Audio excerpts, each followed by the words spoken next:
എന്തൊക്കെ തരം മാലിന്യങ്ങൾ നോർത്താംപ്സ് ശേഖരിക്കും? എല്ലാവർക്കും ഉള്ള ഒരു സംശയമാണ്. ഫുഡ് വേസ്റ്റ് ഒഴിച്ച് ബാക്കി എല്ലാ തരം മാലിന്യങ്ങളും നോർത്താംപ്സ് ശേഖരിക്കുന്നതാണ്. ഉദാഹരണം, പ്ലാസ്റ്റിക് വേസ്റ്റ് ഉണ്ടാകുന്ന ഒരു ബൾക്ക് ജനറേറ്റർ ആണോ, ഗ്ലാസ് വേസ്റ്റ് ഉണ്ടാകുന്ന ഒരു ബൾക്ക് ജനറേറ്റർ ആണോ, ടെക്സ്റ്റൈൽ വേസ്റ്റ് ഉണ്ടാകുന്നുണ്ടോ, തെർമോക്കോൾ വേസ്റ്റ് ഉണ്ടാകുന്നുണ്ടോ, ലെതർ വേസ്റ്റ് ഉണ്ടാകുന്നുണ്ടോ, റബ്ബർ വേസ്റ്റ് ഉണ്ടാകുന്നുണ്ടോ, കെമിക്കൽ ആൻഡ് ഹസാർഡസ് വേസ്റ്റ് ഉണ്ടാകുന്നുണ്ടോ, സാനിറ്ററി വേസ്റ്റുകൾ ഉണ്ടാകുന്നുണ്ടോ, ഇതിനെല്ലാം നോർത്താംപ്സ് ശേഖരിക്കും. പക്ഷേ ഒറ്റ കാര്യം ശ്രദ്ധിക്കണം, ഓരോന്നും തരം തിരിച്ചു പ്ലാസ്റ്റിക് പ്രത്യേകമായിട്ടും ഗ്ലാസ് സെപ്പറേറ്റ് ചെയ്തും ടെക്സ്റ്റൈൽ വേസ്റ്റ് സെപ്പറേറ്റ് ചെയ്തും തെർമോക്കോൾ സെപ്പറേറ്റ് ചെയ്തും റബ്ബർ വേസ്റ്റ് സെപ്പറേറ്റ് ചെയ്തും തന്നിട്ടുണ്ടെങ്കിൽ ഇതെല്ലാം നോർത്താംപ്സ് സ്വീകരിക്കും. അതുപോലെ തന്നെ കെമിക്കൽ ആൻഡ് ഹസാർഡസ് വേസ്റ്റ് നോർത്താംപ്സ് ശേഖരിച്ചിട്ട് ശാസ്ത്രീയമായി സംസ്കരിക്കുന്നത് കേരള എൻവിറോ ഇൻഫ്രാസ്ട്രക്ചർ ലിമിറ്റഡ് എന്ന് പറയുന്ന FACTക്ക് അകത്തുള്ള ഒരു പ്ലാന്റുമായി അവിടെ MOU ഉണ്ട്.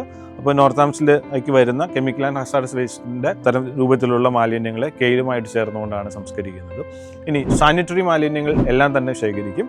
അത് കൊച്ചുകുട്ടികളുടെ ഡയപ്പർ ആയാലും മുതിർന്ന ആളുകളുടെ പാഡാണെങ്കിലും ലേഡീസ് പാഡാണെങ്കിലും എക്സ്പയർഡ് മെഡിസിൻസ് ആണെങ്കിലും സിറിഞ്ച് നീഡിൽ പോലുള്ള ഡൊമസ്റ്റിക് ബയോമെഡിക്കൽ വേസ്റ്റ് എല്ലാം തന്നെ നോർത്താംപ്സ് ശേഖരിക്കുന്നു. അത് കെയിലുമായിട്ട് ചേർന്നുകൊണ്ട് സംസ്കരിക്കുന്നതാണ്. അപ്പോൾ മാലിന്യം ഏത് തരമാണെങ്കിലും അതിനെല്ലാം നോർത്താംപ്സ് നിങ്ങളെ സഹായിക്കാം. ജൈവ മാലിന്യങ്ങൾ നമ്മളുടെ വീടുകളിലും സ്ഥാപനത്തിലും സംസ്കരിക്കുകയും അജൈവ മാലിന്യങ്ങൾ നോർത്താംപ്സ് ശേഖരിച്ച് ശാസ്ത്രീയമായി സംസ്കരിച്ചു എന്നതിൻ്റെ തെളിവ് ഉൾപ്പെടെ നിങ്ങൾക്ക് അതിൻ്റെ സർട്ടിഫിക്കറ്റ് പ്രൊവൈഡ് ചെയ്യുന്നതാണ്. അപ്പോൾ മാലിന്യ സംസ്കരണം ഒരു തലവേദനയായി കാണാതെ ശാസ്ത്രീയമായി സംസ്കരിക്കാൻ നോർത്താംപ്സിനോടൊപ്പം. Northam's, leading to zero waste.